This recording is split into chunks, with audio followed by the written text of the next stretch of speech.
At 10:30 on October 30th, 1942, Lieutenant Commander Herschel Albert Smith stood on the battered flight deck of USS Enterprise at Noumea, New Caledonia. He watched 75 Seabees weld steel plates over bomb craters that, by every naval standard, should have sent the ship to the bottom 4 days earlier. Enterprise, CV-6, displaced 25,000 tons and stretched 824 feet from bow to stern. She was already the most decorated warship in American history, and she would remain so. Only days before, she had survived the Battle of Santa Cruz. 2 Japanese bombs had struck her directly. 75 sailors were wounded, 44 were dead. Her forward elevator was jammed solid. Her starboard hull bulged outward from a near miss.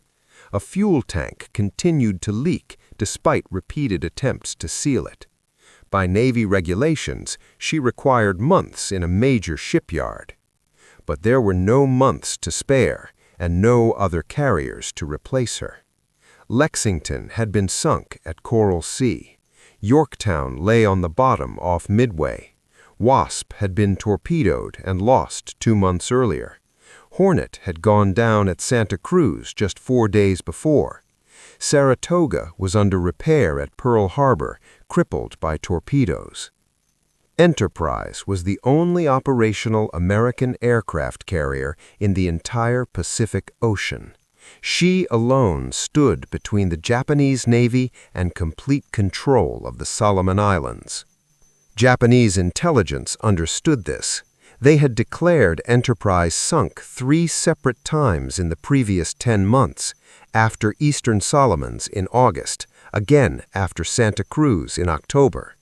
Each time, American officials denied the claims, and each time, Enterprise reappeared, scarred, damaged, but still launching aircraft. The Japanese began calling her something else. The Gray Ghost, the ship that refused to die. Smith had served as Enterprise's damage control officer since April 1942. A Naval Academy graduate from the class of 1922, he came from Michigan and had trained as a line officer, qualified to command ships. But his true expertise lay elsewhere. He understood ships, how they were built, how damage spread through them, how fire and flooding interacted, where structural strength ended and vulnerability began. Smith knew every frame, every bulkhead, every watertight door aboard Enterprise. He had crawled through void spaces, traced electrical circuits by hand, memorized ventilation trunks, pumps, fire mains, and junction boxes. When damage occurred, he did not need blueprints. He carried the ship in his head. Under Smith, Enterprise's damage control teams trained relentlessly. Every sailor knew his role. Every repair party knew its equipment. They drilled constantly, fire drills, flooding drills, bomb damage drills, by day and by night, in calm seas and heavy weather. They drilled until reaction replaced thought, until chaos became routine. At the Battle of the Eastern Solomons in August, when the first Japanese bomb struck Enterprise, Smith was on the bridge. He felt the shock, saw smoke erupt from the flight deck, and moved immediately. He did not wait for reports. By the time he reached the damage, his teams were already there. Foam hoses were operating. Burning debris was being thrown overboard. Wounded men were being carried clear. The bomb had penetrated 3 decks. Fires were spreading aft. Power was out across half the ship. Smith assessed the situation in seconds. Contain the fire here, shore that bulkhead, reroute power through alternate circuits, pump these compartments dry. The teams executed without hesitation. The fires were controlled. The ship survived. At Santa Cruz in October, Enterprise was hit twice and shaken by 2 near misses within 5 minutes. Smith was below decks when the first bomb detonated. The blast knocked him off his feet. The lights went out. Emergency lighting flickered on seconds later. He checked himself, no injuries, and ran toward the damage. The second bomb exploded before he arrived. The shock wave slammed him into a bulkhead. His ears rang, his vision blurred. He kept moving. Forward spaces were chaos. Smoke filled passageways. Men screamed. Some were trapped. Some were burning. Power cables hung loose, sparking. Ruptured fire mains flooded compartments uncontrollably. Smith took command immediately. Clear the wounded, secure that power, close those hatches, start pumping here, now. His voice cut through the confusion. His teams trusted him. They knew he would not give impossible orders. They followed him without question. The damage should have sunk Enterprise. Penetrating bomb hits, hull deformation, flooding in multiple compartments, fires threatening magazines. Any single factor could have doomed the ship. Together, they should have been fatal. But Smith and his sailors contained them all. At Noumea, Smith oversaw emergency repairs for 4 days with the help of 75 Seabees. These men were not damage control specialists, but they were skilled welders, carpenters, and mechanics. Smith told them what needed to be done. They figured out how to make it happen. They worked around the clock. Welders burned through electrode rods by the hundreds. Carpenters cut wooden plugs to fit jagged holes. Mechanics rigged cables and pulleys to coax the jammed elevator back into limited operation. The repairs were rough, temporary, imperfect, but they worked. When Enterprise sailed again on November 11th, repairs were still incomplete. Smith knew the risks. A hit in the forward section could tear open hastily welded plates. A strike near the damaged elevator could collapse it into the hangar deck. A torpedo near the buckled hull could flood compartments faster than pumps could manage. The ship could sink in minutes. But Smith also knew the truth of war. Ships would be hit. Men would be killed. Survival depended on how fast and how well sailors responded in the first moments after impact. During the 4 days of fighting off Guadalcanal, from November 12th to November 15th, Enterprise was not hit again. Luck played its part. Japanese aircraft were destroyed before they could strike effectively. Meanwhile, repairs continued even during combat operations. Elevators were finished, hull catches reinforced, systems restored. By the time Enterprise returned to Noumea on November 16th, she was in better condition than when she had sailed. Then the warning arrived. Japanese battleships were heading for Guadalcanal. Their mission was clear: bombard Henderson Field, destroy the airbase, and land reinforcements to retake the island. Enterprise had to sortie immediately. Captain Osborne Bennett Hardison received the order at 1800 hours. 49 years old, Naval Academy class of 1916, he had commanded Enterprise for just 10 days. He reviewed the damage reports, looked at Smith, and asked one question: "Can she fight?" Smith answered honestly. The forward elevator was still unreliable. The hull still leaked. Watertight integrity remained compromised. Hardison nodded. Then he asked a second question: "If we don't go, what happens?" Smith answered that too. Hardison closed the folder. "Then we sail." If Enterprise took another hit in the wrong place, she would sink quickly. There was no question about that. But her engines still turned, her rudder still answered the helm, her catapults could still throw aircraft into the air. She could fight. Captain Hardison made his decision. Enterprise would sail at 0600 on November 11, 1942, with the Seabees still aboard, welders still burning rod, air hammers still rattling the deck, and repair crews working desperately to undo what battle had broken.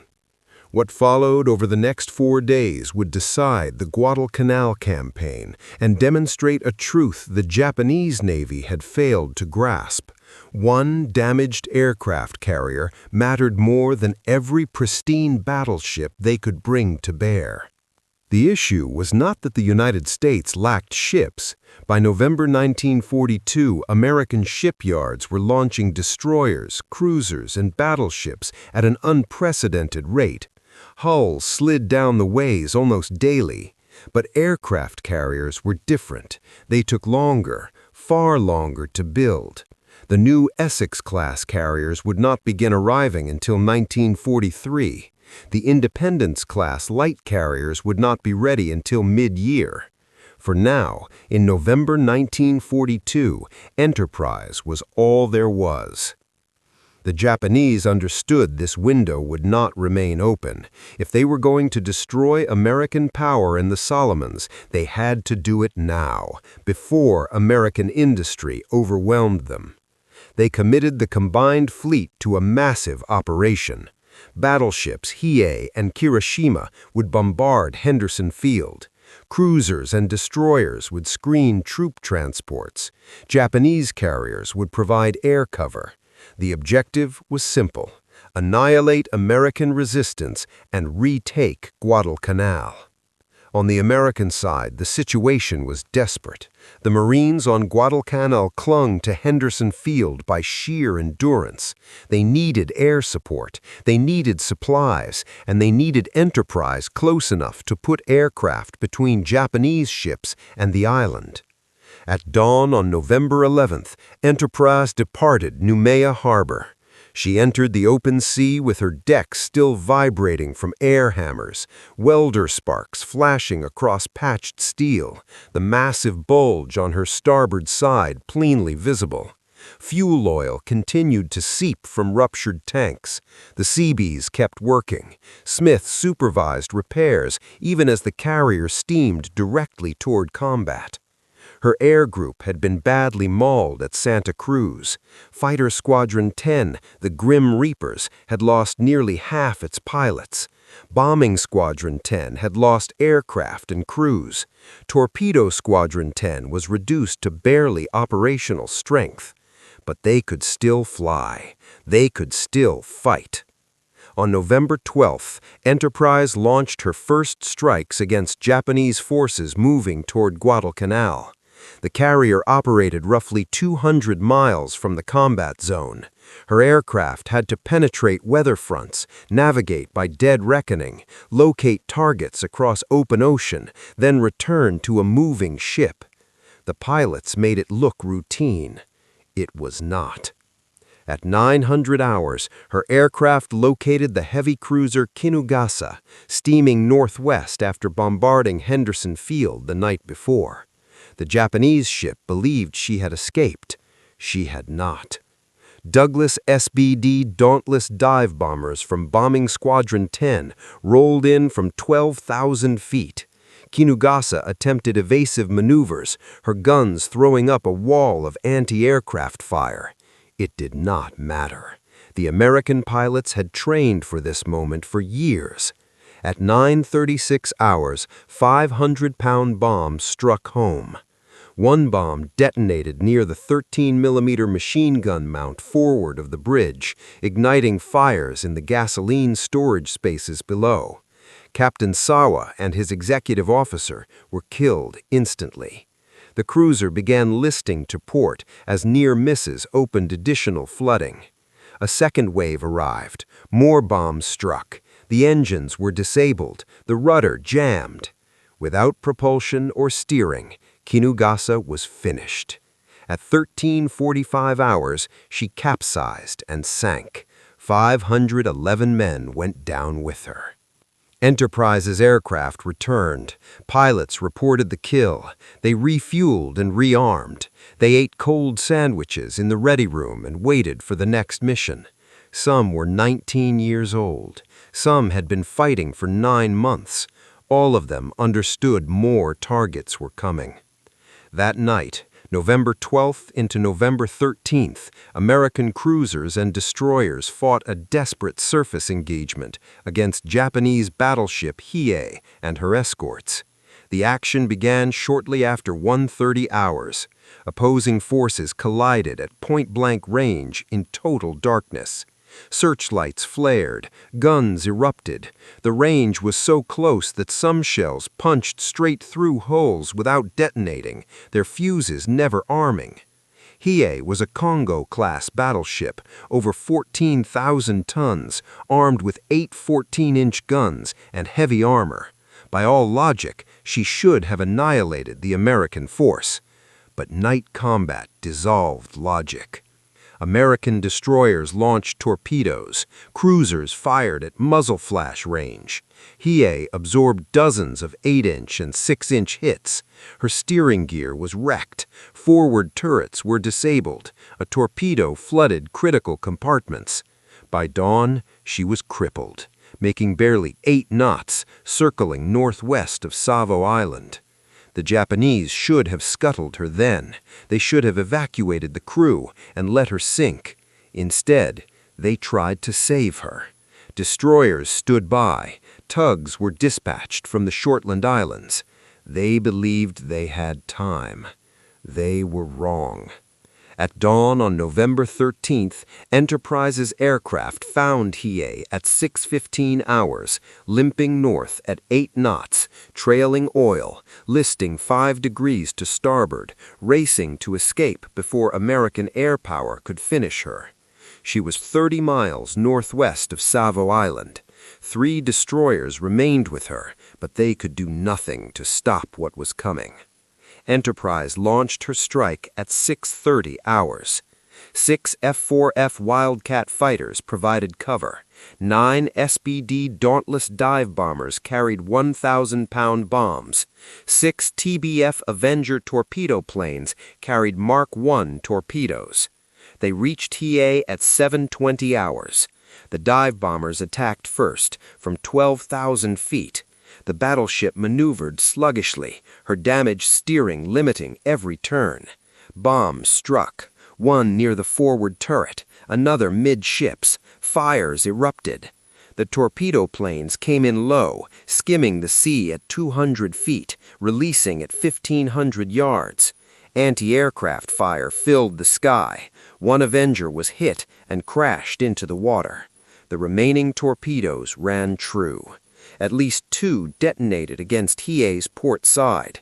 The explosions tore open her hull below the waterline. Flooding spread uncontrollably.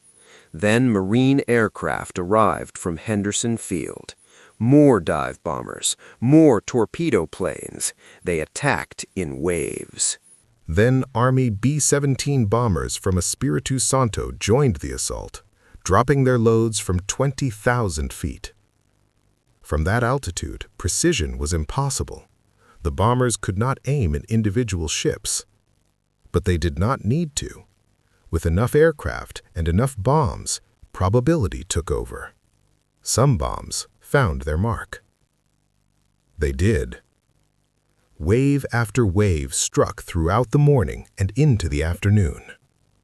Enterprise launched a second strike at 0900. A third followed at 1100. Marine squadrons from Henderson Field rotated continuously through the attack. Army bombers kept arriving from the south.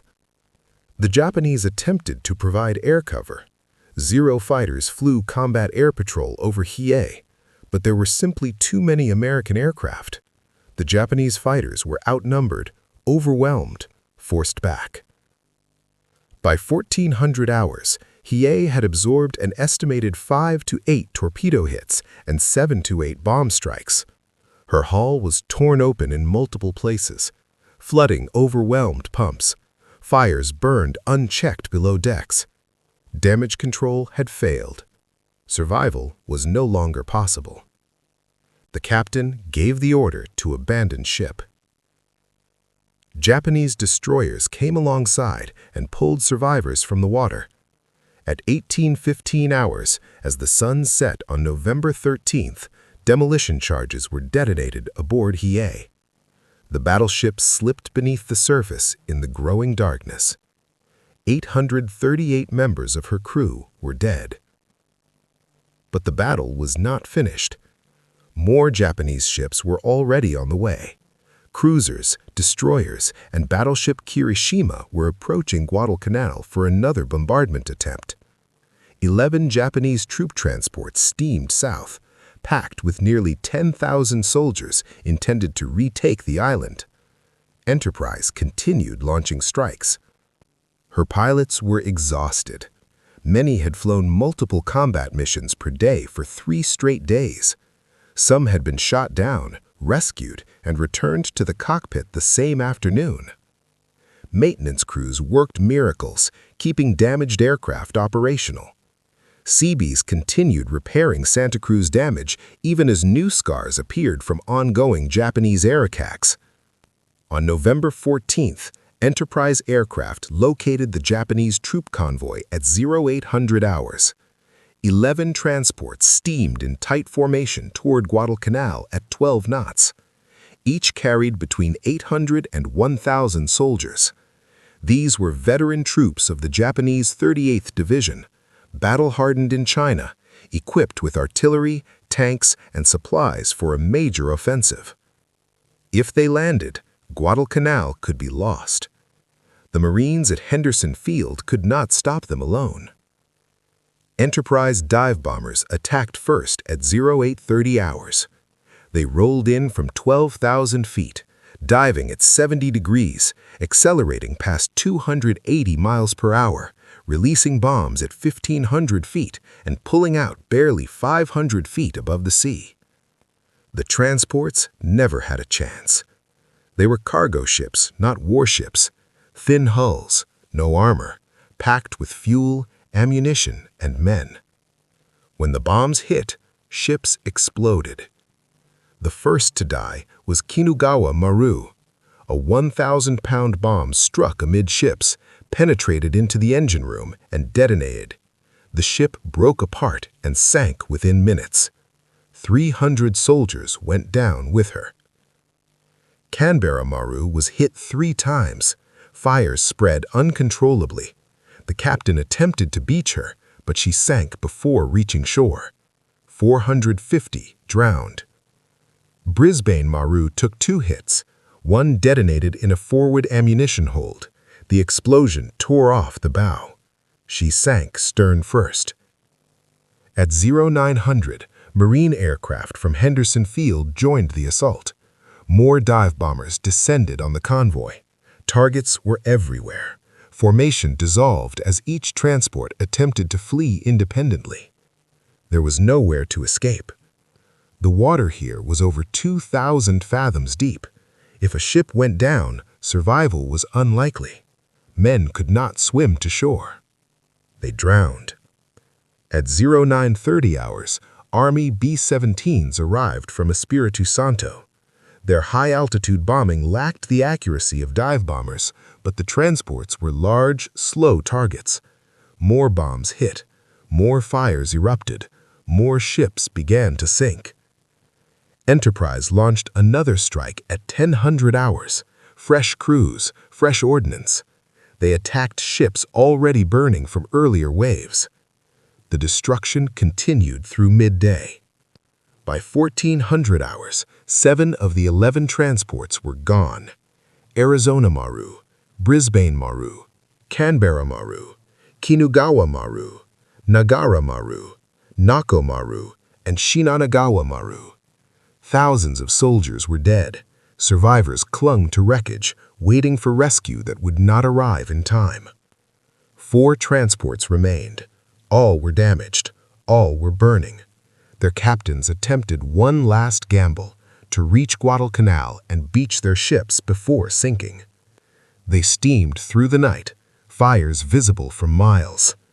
American forces on Guadalcanal watched them approach. At dawn on November 15th, the transports reached Tassafaronga and drove themselves ashore. Their bows touched land. Soldiers jumped into the water and waded toward the beach. But most had lost everything. Artillery lay on the seabed. Tanks were gone. Ammunition, food, and medical supplies were lost. Of the 10,000 soldiers who departed the Shortland Islands, fewer than 2,000 reached shore with weapons. The rest were dead, or alive, but helpless. That same night, November 14th into November 15th, the final surface battle unfolded. American battleships Washington and South Dakota with 4 destroyers intercepted the Japanese bombardment force. Kirishima led 4 cruisers and 9 destroyers south. The night action was brutal. Japanese ships broke through the American destroyer screen. South Dakota suffered heavy damage and lost communications. When Japanese ships concentrated their fire on her, they revealed their positions. Washington responded. At close range, she hammered Kirishima with 16-inch and 5-inch gunfire. Multiple hits ignited fires across the battleship.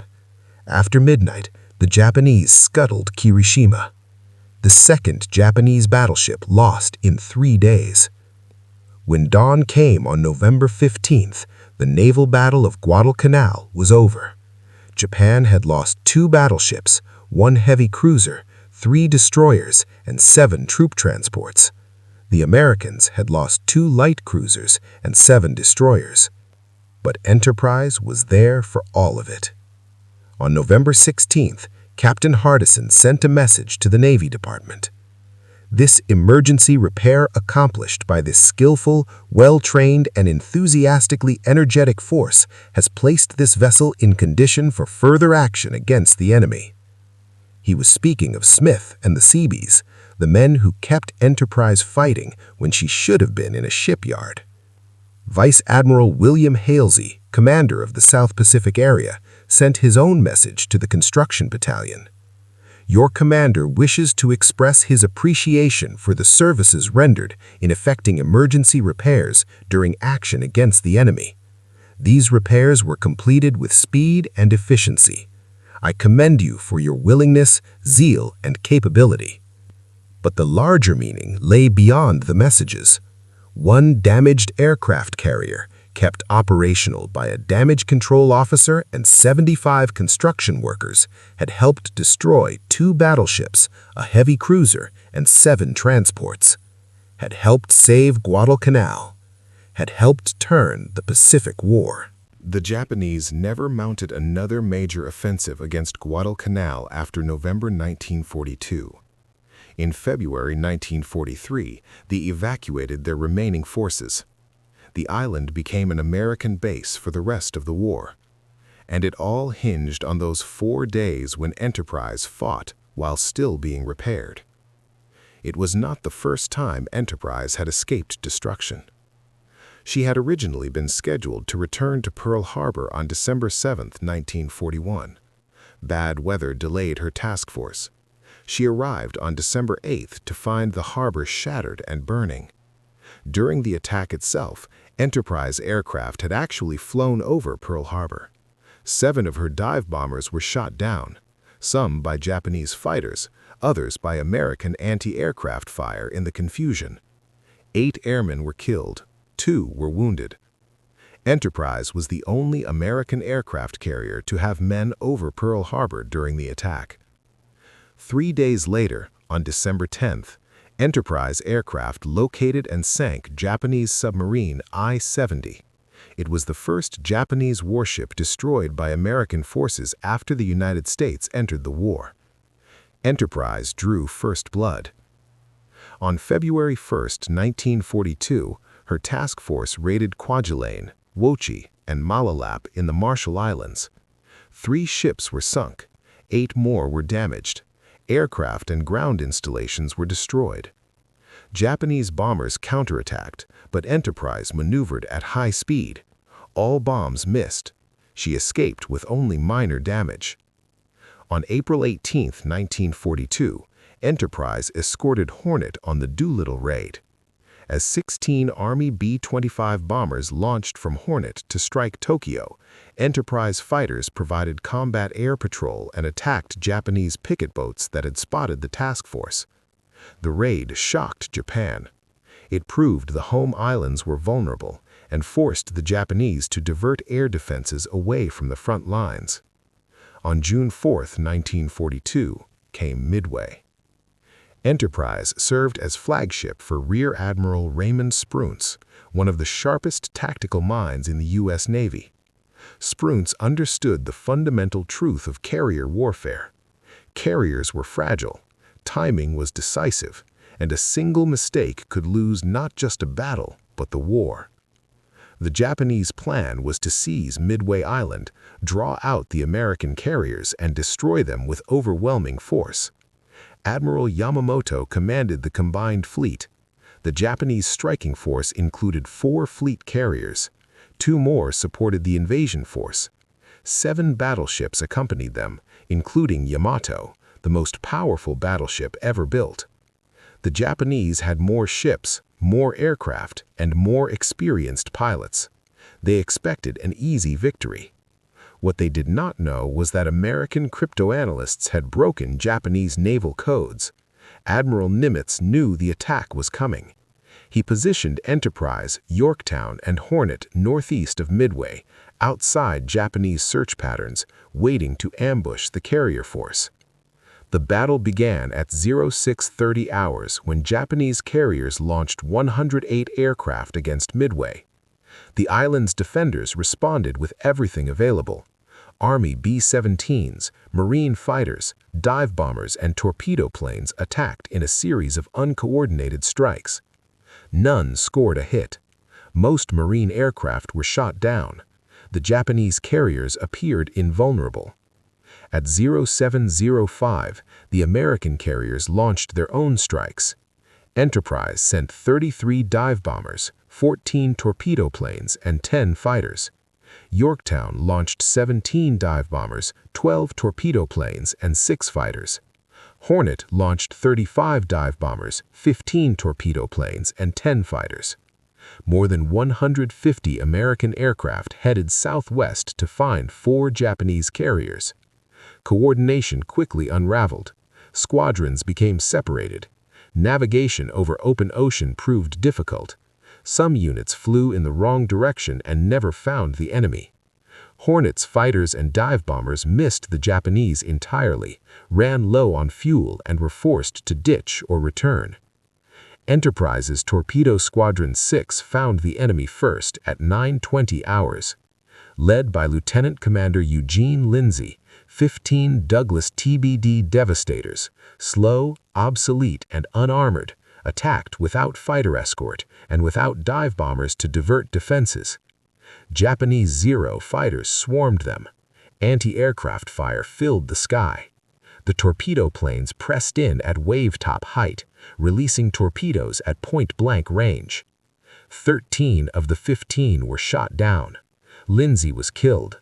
Lieutenant Junior Grade George Gay survived by clinging to a seat cushion, watching the rest of the battle from the water.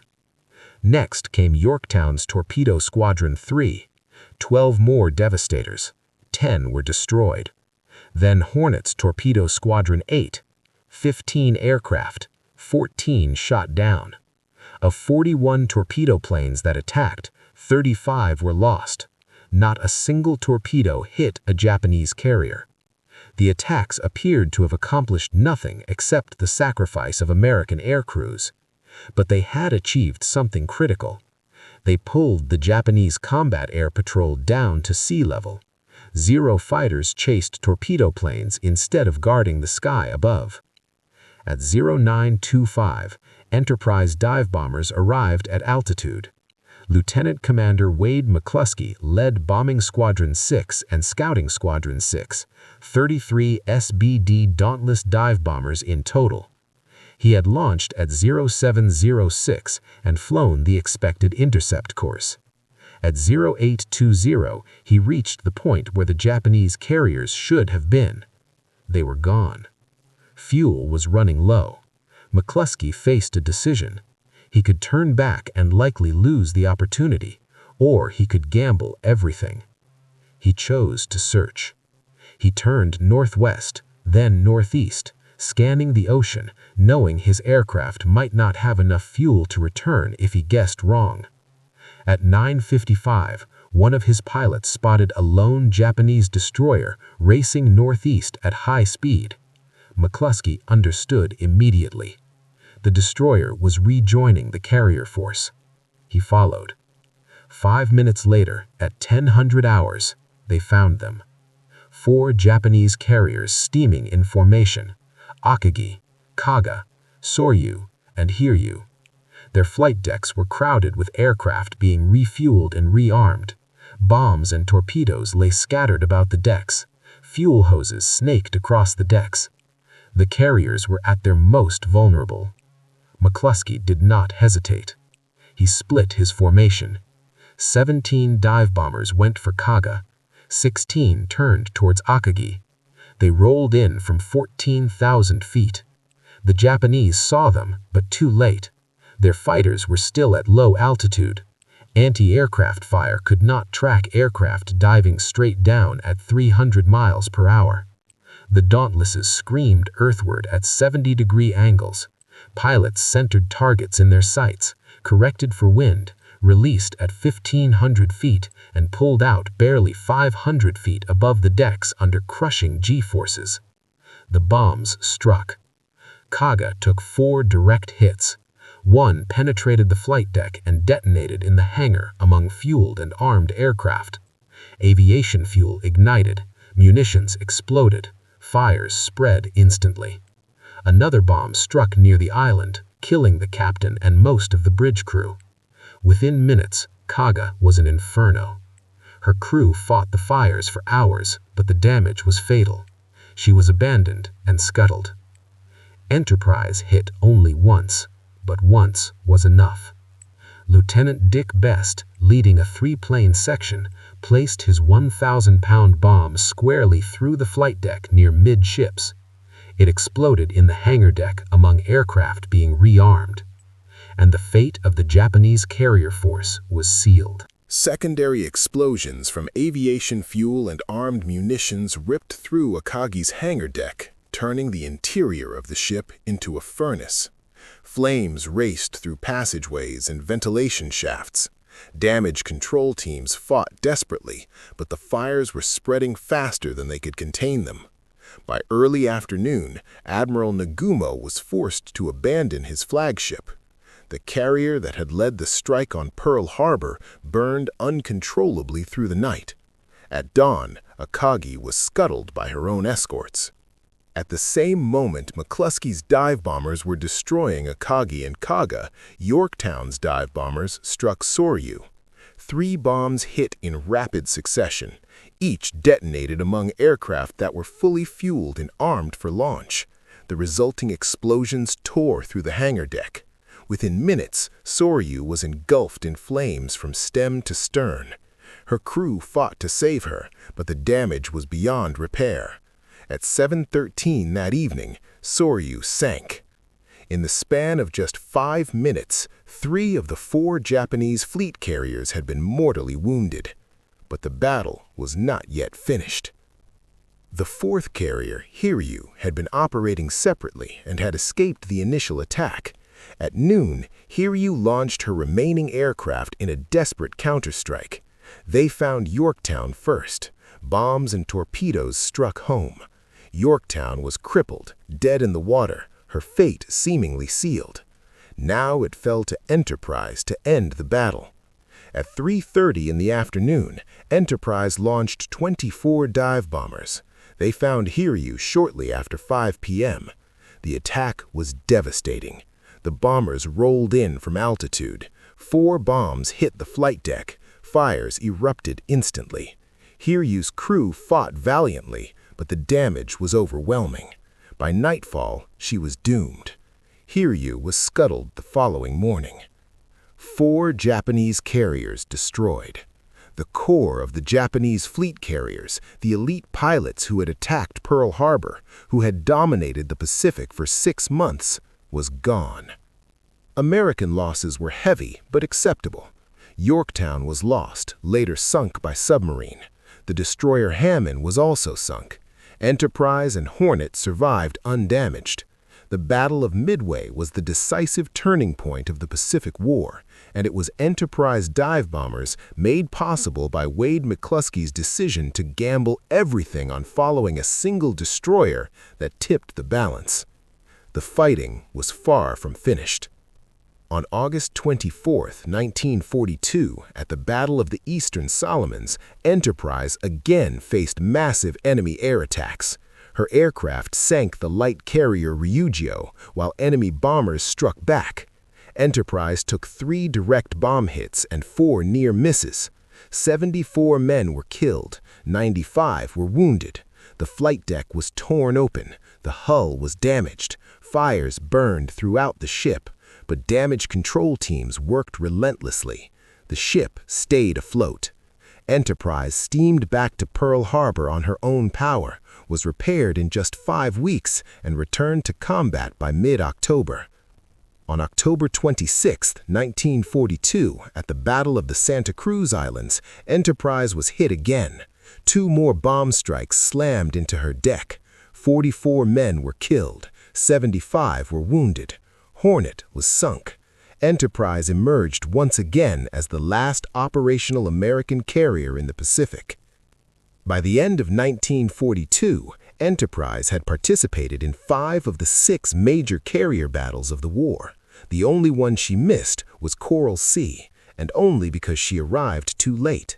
She had been hit by bombs 5 times. Nearly 200 of her crew had been killed. Japanese propaganda declared her sunk on 3 separate occasions, yet she continued to fight. The nickname Gray Ghost fit perfectly. Japanese intelligence struggled to explain how Enterprise kept appearing in battle after battle. Reports were contradictory. Some commanders believed there must be multiple carriers named Enterprise. Others suspected American damage control was far more effective than previously believed. The truth was both. American damage control doctrine was superior.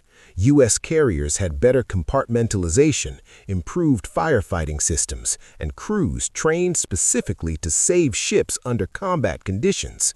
But Enterprise had something more. She had men like Commander Herschel Smith and his damage control teams. She had captains like Hardison who took damaged ships back into battle because the mission demanded it. She had pilots who flew until their aircraft were barely airworthy, then flew borrowed planes and went back up again. And she had a crew that believed, deeply and unshakably, that their ship could not be sunk. In 1943 and 1944, as new Essex-class carriers joined the fleet, Enterprise's role changed. She was no longer alone, but she was still at the front. She fought in the Gilbert Islands, the Marshalls, the strikes against Truk, the Marianas Campaign, the Battle of the Philippine Sea, and Leyte Gulf. At Leyte Gulf in October 1944, the largest naval battle in history, Enterprise aircraft sank 3 enemy ships and shot down 52 enemy aircraft, more than any other carrier present. It took 2 kamikaze hits, but the damage was minor. After so many battles, even suicide attacks barely slowed her down. Later in 1944, Enterprise pioneered night carrier operations. She became the first carrier trained and equipped for clockwork combat. Her night fighters defended the fleet after dark. Her bombers struck Japanese bases under cover of darkness. The concept proved so effective that the Navy created dedicated night carrier groups based on her example. In February 1945, Enterprise supported the invasion of Iwo Jima. Her aircraft flew almost continuously, over 174 hours of sustained operations. No carrier had ever matched that level of endurance. In March 1945, Enterprise struck the Japanese home islands. Her planes bombed Tokyo, Kobe, and Nagoya. On March 18th, she took bomb damage but continued operations.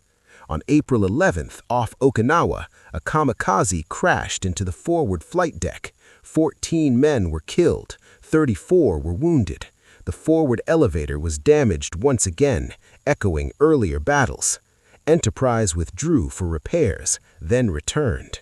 On May 15th, another kamikaze struck. This one penetrated the flight deck and exploded near the forward elevator. 13 men were killed, 68 were wounded. A massive hole was blown through multiple decks. Fires raged, but they were contained. Enterprise survived. It was her final wound of World War II. The damage was severe enough that repairs lasted until late August. By the time Enterprise was ready to return to combat, Japan had surrendered. She missed the surrender ceremony in Tokyo Bay. After 7 years of service and 20 major carrier battles, Enterprise was in a repair dock when the war ended. Her final record was unmatched. 911 enemy aircraft shot down, 71 enemy ships sunk, 192 more damaged or destroyed. Over 275,000 miles steamed in combat operations. Participation in 18 of the 22 major carrier actions of the Pacific War. 20 battle stars, more than any U.S. warship of World War II. It received the Presidential Unit Citation. It received the Navy Unit Commendation. It was the only carrier to receive both. In November 23, 1945, in Southampton, England, a British admiral presented Enterprise with the Admiralty Pennant, an honor not bestowed on a foreign warship in more than 4 centuries. Secretary of the Navy James Forrestal called her the one vessel that most nearly symbolizes the history of the U.S. Navy in World War II. And then the war ended, and America forgot. USS Enterprise was officially decommissioned on February 17, 1947. For the men who had served aboard her, the moment felt unreal. This was not just another ship leaving service. This was the carrier that had carried the war on her decks when there were no others left. This was the ship that had fought from the first days after Pearl Harbor to the final months off Okinawa. Almost immediately, the Navy announced plans to preserve her as a national memorial. Newspapers reported that the most decorated warship in American history would be saved for future generations. Fundraising campaigns were launched, veterans organizations rallied, letters were written, speeches were given. The intention was sincere, but post-war America was changing fast. The nation was tired of war. Millions of servicemen were returning home. Families wanted houses, jobs, and stability. Budgets tightened. Attention shifted forward, not backward. The war felt finished, and with it the urgency to preserve its symbols. Year after year passed. Enterprise sat in reserve, her decks silent, her paint fading, her systems slowly corroding by salt air and neglect. In 1949, plans to turn her into a permanent memorial in New York City were officially suspended. The projected costs were too high. The political will was not there. Other proposals followed: floating museum, training ship, ceremonial flagship, but each failed for the same reasons. No one could secure long-term funding. No agency wanted responsibility. The ship that had survived bombs, torpedoes, and kamikazes could not survive peacetime accounting. On July 1, 1958, the decision was finalized. USS Enterprise was sold to the Lipset Corporation for scrap. There were no ceremonies, no national address, no moment of silence. By March 1960, she was gone, dismantled piece by piece at Kearney, New Jersey. The most decorated ship in U.S. Navy history, the carrier that had stood alone in the Pacific in November 1942, the gray ghost that refused to die in battle, destroyed not by enemy fire, but by indifference. Some fragments survived. Her bell was sent to the Naval Academy at Annapolis. Her stern plate went to Rivervale, New Jersey.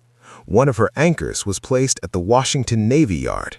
A handful of portholes, plaques, and fittings were saved by veterans who understood what the ship had meant. But the ship herself, her decks, her hangars, her scars, were erased. Herschel Mike Smith, the damage control officer who had kept Enterprise alive through her worst hours, retired from the Navy as a captain. He never received a major decoration for his work. Official records credited Enterprise's survival to her design and her crew as a whole.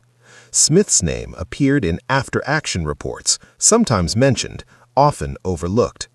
Yet when Enterprise burned, flooded, and nearly died, it was Smith who knew exactly where to go, exactly what to do, and exactly how much time remained.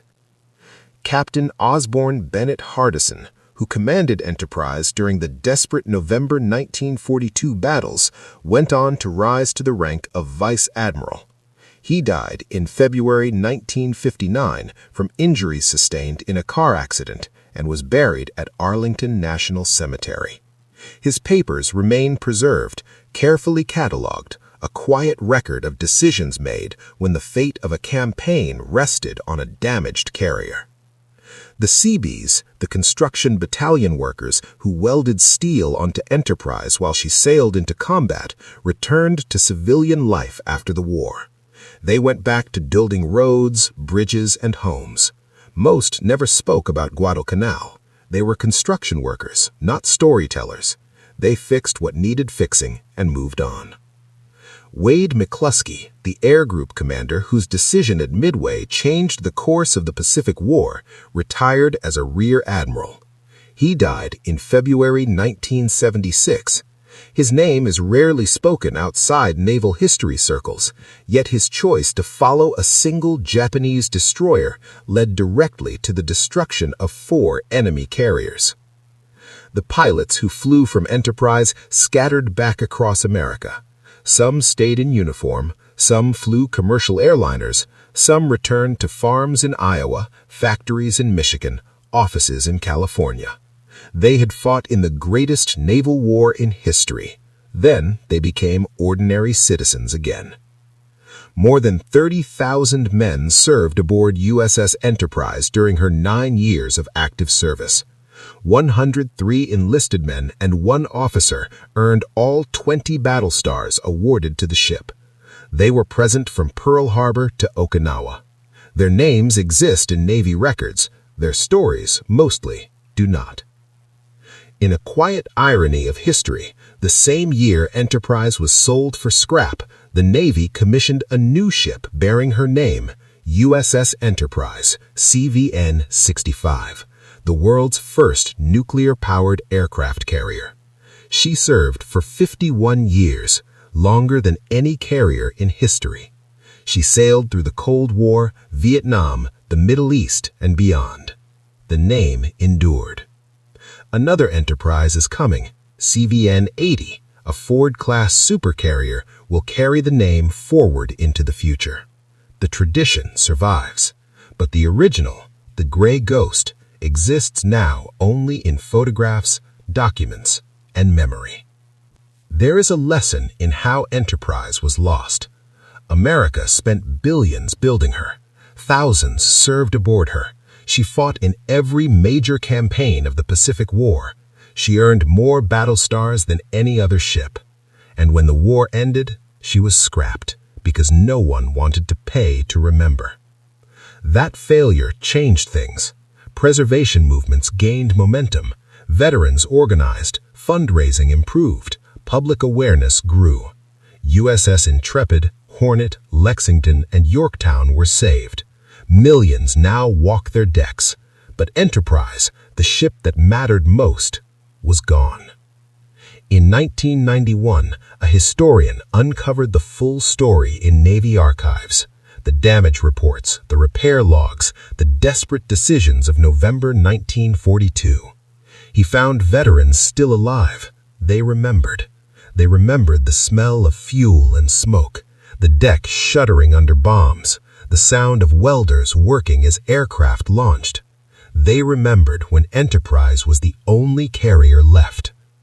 That is how naval power truly works. Not through perfect ships, but through people who refuse to quit. Through sailors who fight fires while heading back into battle. Through construction workers who weld steel under air attack.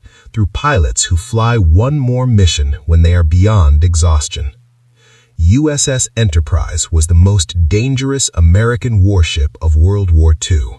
Not because she was the newest or the strongest, but because she would not die. The Gray Ghost, the ship that refused to quit.